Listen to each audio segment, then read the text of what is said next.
So the next book I want to talk about is called Look for Me by Moonlight, and it's by Mary Downing Hahn. I'm going to put the book up over here. I do have the description, and I do have glasses, and it is only a paragraph, so I'm going to go ahead and read it, but it's over here, so you guys get to look at my bats and the title while I read it. So, when mysterious Vincent Morthanos, I don't know how to say that last name, I didn't even remember it was in there, arrives to stay at her father's inn, 16-year-old Cinda is mesmerized. His charm and sensitivity are irresistible. His attentiveness is constant. And Cinda is sure she is in love. Daring to hope that this stranger shares her feelings, Cinda is innocently blind to who he really is or the terrible danger of coming under his spell. Okay, so that is so vague. That is super vague. I'm going to leave room for the book. That is super vague. And it doesn't tell you why I love this book. So let's start with I found this book when I was in middle school, just like the one that I talked about just a moment ago. I found it in like 8th grade, and it has stuck in my head since then. It's like the pinnacle for a certain kind of book, or at least a certain kind of trope that I enjoy. Um, and if you do not want to hear any spoilers for it, I suggest that you scroll away or pause this if you want to make a comment. But I'm gonna go into spoilers because I gotta tell you why this book like changed things for me, like why it's stuck in my head, why it is like a reference point for me, and to be able to do that, I have to talk about it. Like so, if you don't want spoilers, if you want to go read Look for Me by Moonlight by Mary Downing Hahn, go ahead and scroll away, okay? Alright, so if you stayed, you know that I'm going to talk about a spoiler. So, Vincent, in the book, is a vampire. He is 100% a vampire. And I don't like most vampire stories because I find them a little cheesy. Not always, but it's not my favorite. Yet I'm more of a werewolf person. I'm sorry. But I'm not usually huge into the vampire thing, but I like this vampire book. And it's because Vincent is exactly how he's described. He's attentive. He's mesmerizing. He's giving her constant attention. He is making it seem like he might like her. Like it might be like it's inappropriate, like, but you don't know when you're like 16 and reading it and not that aware. I wasn't 16 when I was reading it. I was younger than 16 because I read it in 8th grade.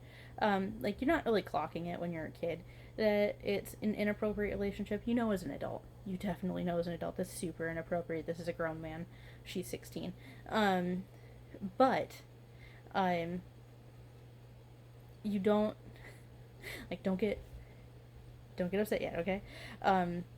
The reason why I like that aspect that he's like weird and creepy, and it's weird and creepy, and he's being a vampire, which is not like it's not the romantic sweet thing that you expect from like certain vampire stories. I do have other vampire books in this list, by the way, but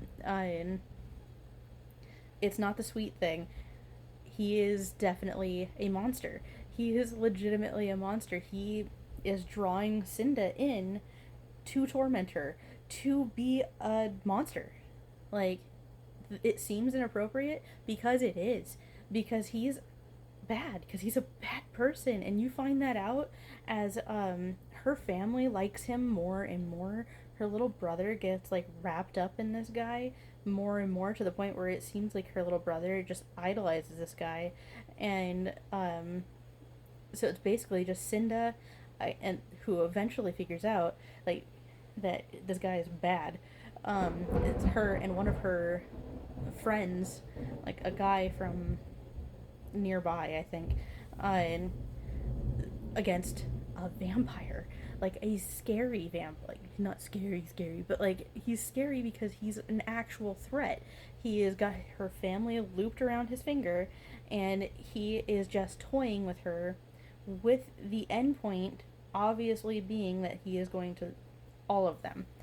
Like, it is very clear by like mid book that that is what he's gonna do. And the end point for it, like, another thing that is super loved about this book is that it takes place in like Maine, and the author describes the rocky cliffs and like the pounding of the ocean and the cry of the birds so well that ever since reading that book, I've wanted to go to Maine. I want to see the rocky cliffs. I want to see the pounding of the ocean. I want to hear the birds. I want to see all the pine. And it's because in eighth grade I read this book and it was so beautifully described that I want to see it for myself. Yeah, but it sounds so gorgeous. Like, she complains about it in the book, but like it sounds stunning. It sounds ominous in the book. It sounds stunning. I want to see it. But also, it ends up that like they end up in this like weird situation where at the end, the end scene, super spoilers right now, they're in a cabin, they lure him in, and then they light it on fire. So like he doesn't win in the end. The 16-year-old and her weird friend, I say weird friend because I remember him being like a dorky boy, but I'm hoping I'm not like mixing him into a different book, that he just wasn't a very memorable character and I just replaced him with another character. I'm hoping that's not what's happening. It's possible though. But it's a very intense scene. And then you find out like that like the police come and they like investigate his room, and he had all these crazy writings and stuff. It's just such a good book because like you're like in the beginning of it you're like, oh, there's something weird and mysterious about him. Oh, he likes her. Oh, it's a little weird. And it's like, oh, she's falling for him. Okay, okay. And then it's like, oh, he's a bad person. Oh, he's a vampire. Oh, he's very bad. And not in the fun way. So like, I think about that book when I think about vampire books. I think about that book when I think about what I want from a vampire book, where I want like this, you're mesmerized, you're drawn in, and then, oh, it's a monster. It's a people shaped monster. Because it's a vampire. Yeah, so that is why I love Look for Me by Moonlight by Mary Downing Hahn. Um, if you'd like to talk with me about it, I'd love that. I do love this book. I still think about it to this day. I'm 36. I read it when I was in 8th grade. So, it's uh it, yeah. Yeah, it was so good. Okay, so next book. I'm not doing a very good job being concise.